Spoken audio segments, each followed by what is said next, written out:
Hi everyone, my name is Dan White, and I did my paper on keys to preventing expatriate failure and increasing international assignment success.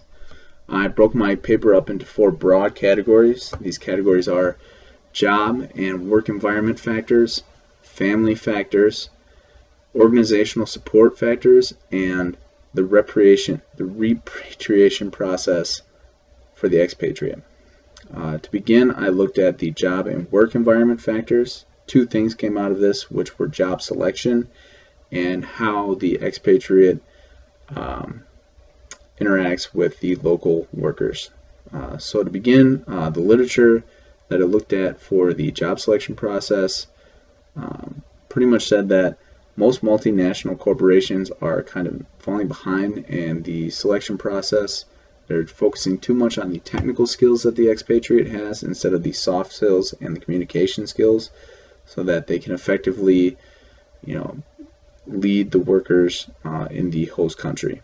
Lots of major problems can arise from this, such as absenteeism, counterproductivity, and even sabotage. If a worker has key and vital information that should be shared with the expatriate but isn't, it could lead to disastrous effects and maybe even assignment failure. So one thing that can be done to help this was hiring somebody with country of origin, the host country of origin background or cultural background from the host country. From what I read, most expatriates with that were more likely to succeed because of the advantages they had, whether it be they already know the language, so it's not a barrier, they know the culture, they already know the laws, or they have already a base network of the parent company and the idea, so they can see the big picture from the parent company and transfer it effectively into the host country because they know best of both worlds sort of thing. Secondly, I looked at spouse issues. Spouse issues kind of spilled over into organizational support, but I'll get to that in a minute. Spouse issues were mainly focused on,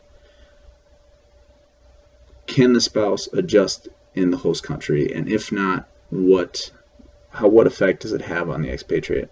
Turns out it's a pretty huge effect. It's the second largest effect according to Cole and Nesbeth.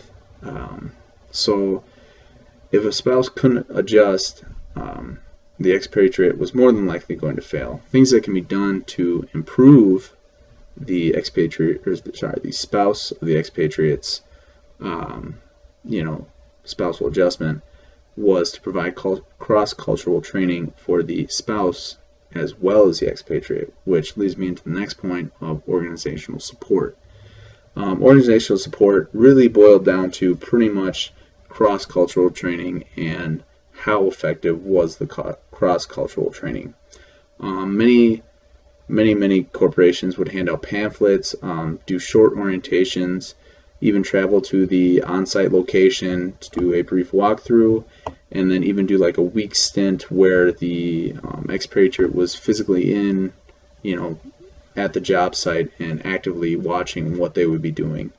One of the literature papers I reviewed actually considered short-term assignments a cross-cultural training as well, and they stated that it is the most effective out of all the cross-cultural training. So that was an interesting thing to me, at least, because I had always believed that short-term assignments were, short-term assignment, not cross-cultural training, but according to them, the multinational corporations in Australia used it as cross-cultural training, and it has been very, very, very effective. Lastly, I looked at the repatriation process. Repatriation process is kind of almost forgotten from what the literature I read. It states that kind of after the expatriate comes back, they may not fit as well back into the corporation as they thought they would. And so when they left, they figured they'd be getting their job back. When they returned, their job might be taken. So that's one issue that popped up. 2, just kind of like stuff like driving on the right side of the road, other things like that, getting back into the norm was another issue.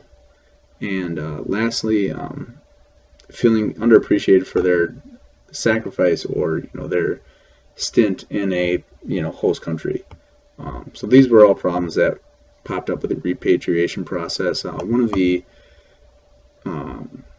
the things that can be done to improve it, as listed by the literature, was to paint a more realistic preview of what it's going to be like to the expatriate upon return.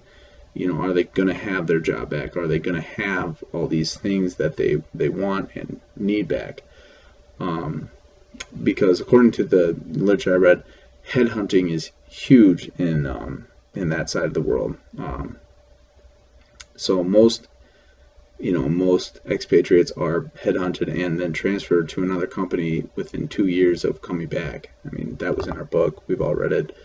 So those were the 4 main categories. For my research, I interviewed John Morgan, who was an accounting teacher at Winona State University. He taught at Zayed University in Abu Dhabi for 3 or 4 years. So he was an expatriate, and me and him briefly spoke. I did a short face-to-face interview that was open-ended questions, and I could follow up and record and kind of use what he taught me. Honestly, almost all of his answers support the literature that's already been produced. He said that his wife, it was a problem because in Abu Dhabi, there's quite a few rules about what women can do and can't do. And amongst other things, he confirmed that compensation is a huge part of expatriates, like for a reason of getting an expatriate to come over. I asked him what was the main reason why he came over to Abu Dhabi, and his reasoning was, first, he wanted something different, he wanted to see something new, but secondly, they offered him, quote unquote, a boatload of money. So, I mean, that supported a lot of the literature. And when we talked about the repatriation process, he also confirmed that it's pretty much null. He was like, as soon as you leave, that's pretty much it. You're on your own. So he also confirmed cross-cultural training, amongst the other things. So that's pretty much the gist of my paper. If you guys have any questions, feel free to ask.